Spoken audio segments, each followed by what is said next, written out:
Joined by Sports Director Matt McCoy, and on the live line, quarterback perspective from Stanley Jackson. Last week, Stanley pretty upset, like me, that the Buckeyes still languish in the number 6 position in the national polls. But I got to ask Stanley, Damon Arnett, folks that follow say he doesn't really lack confidence. He just comes out and says, I think we're going to win the Natty. You like that after week 3 that he's already going, yeah, we're going all the way, going deep? I've got mixed emotions about it. I think I'm thrilled at his level of confidence, and not just himself, but the coaching staff and the football team. But it is a little premature. There's a lot of football left to be played. You played one Big Ten team. The conference is pretty difficult. And as we've learned the last few years, being the Big Ten champion is not enough to get you in. So I do think it's a little early. You never want guys to say stuff too soon to put the team on notice, to make it more difficult and put a bigger bullseye in their back. But at the same time, I guess I can appreciate the level of confidence he has going forward. So a week ago, you and Joel were upset, and to a degree I am too, but I'm just not in a big twist over it, over Ohio State dropping to number 6. They stay number 6. The Big Ten let us down this week. At least I think they did, because a week ago there were 7 Big Ten teams ranked. Now there's only 5. A week ago, Ohio State had 5 remaining ranked teams remaining on their schedule. Now it's down to 3 because Maryland craps out the Temple, and Michigan State at home inexplicably loses to Arizona State. Does that stuff, Stan, matter to you? Should it matter to Ohio State fans that some of these other teams are letting us down? Absolutely, it matters. I mean, again, that's why Joe and I were so disappointed a week ago, because this is exactly what happens. As the conference begins to play more games and teams get knocked out of the top 25, now the committee can look at the conference and say, well, it's not that strong anyway. And so it's important for Ohio State to stay as high as possible and win all their games. Otherwise, the committee will make some sort of weak argument about the Big Ten, even though the ACC is a lot worse than the conference, even though the Pac-12 is a lot worse. But the committee will seem to find a way to hurt Ohio State, even if they're Big Ten champs. And so, yeah, the conference let us down. Unbelievable what Michigan State has been able to do the last 2 years. I don't understand how Mark D'Antonio, as great a coach as he is, can have a national championship caliber defense and can't figure out how to score 14 points a game. He needs to call Walt Harris as a consultant so they can get some things situated. But we were hurt by them. We were hurt by Maryland. We were hurt by the fact that Purdue didn't compete with TCU. And so all those things play a role in who gets in the playoff, and that's why it's important to stay high in the polls. What you say, and I agree with you, by the way, that the Big Ten is better than the Pac-12. But the evidence this year is week number 1, Northwestern plays Stanford. Stanford wins. Week number 2, Nebraska plays Colorado. Colorado wins. Week number 3, Michigan State plays Arizona State. Arizona State wins. The Pac-12 now is 6 teams in the top 25, partly because the Big Ten can't beat them head-to-head. That stuff, it's early in the season, but that stuff to me matters down the road for Ohio State. If Ohio State doesn't trip up, Stan, and they go undefeated, no worries. But if they lose a game, when you start comparing the one-loss teams, those little games involving other teams hurt the Buckeyes.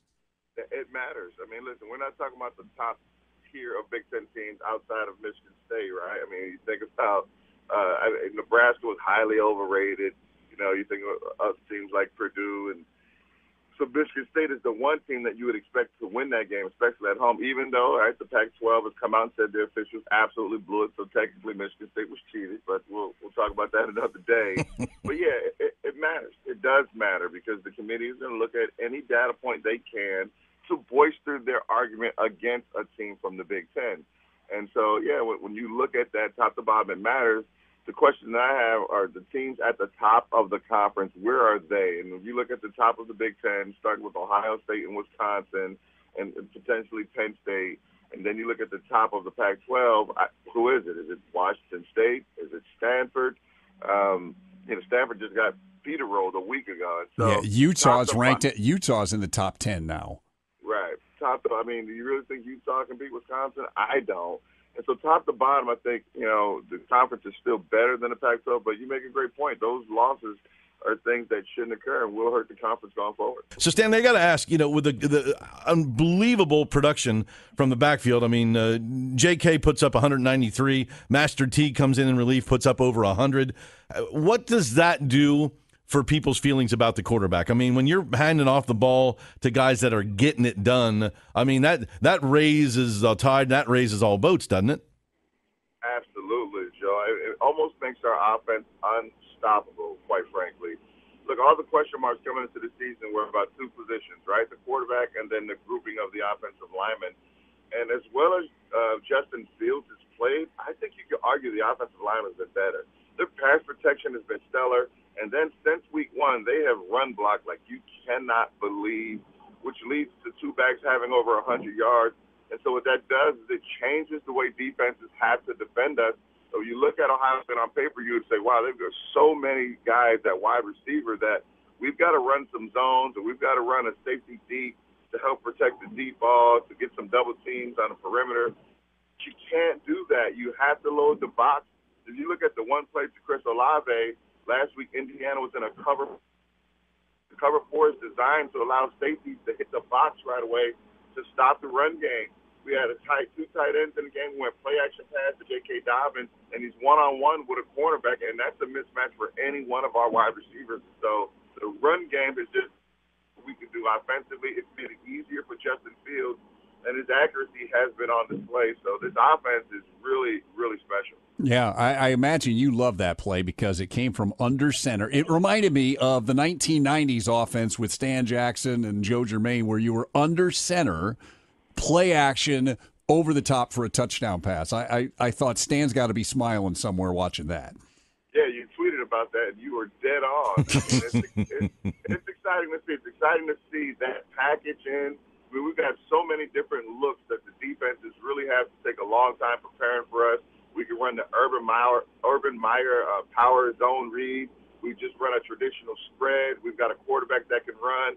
And then we can go to the I set with multiple tight ends. So it makes it difficult to prepare for Ohio State. And anytime the quarterback is under center and turns his back on the defense, it's really difficult for linebackers and safeties to figure out who has the football. And so they have to make adjustments.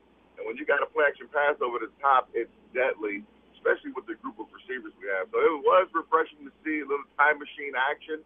And Justin Fields is doing as good a job as any quarterback we've had early in the season of adapting to a new system, again, a new conference, and being lights out. All right, Stan, you hated the Ohio State game against Cincinnati. This is a little different in that it's another in-state team, so that's similar. It's a little different in that Cincinnati we thought might have posed a threat. They turned out to not. Miami poses no threat. Ohio State's favored by 40. Do you hate this game that it's an in-state game, or is this one okay because Miami is no threat to beating Ohio State?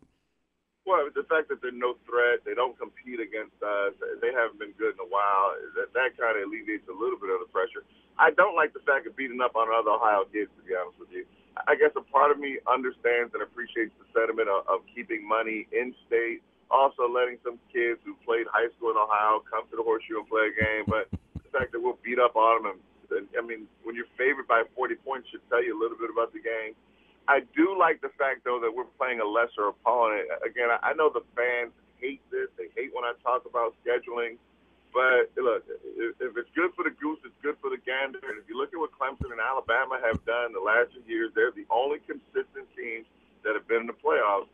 And if it's about national championships, which I think it is. It's about the Natty. Right?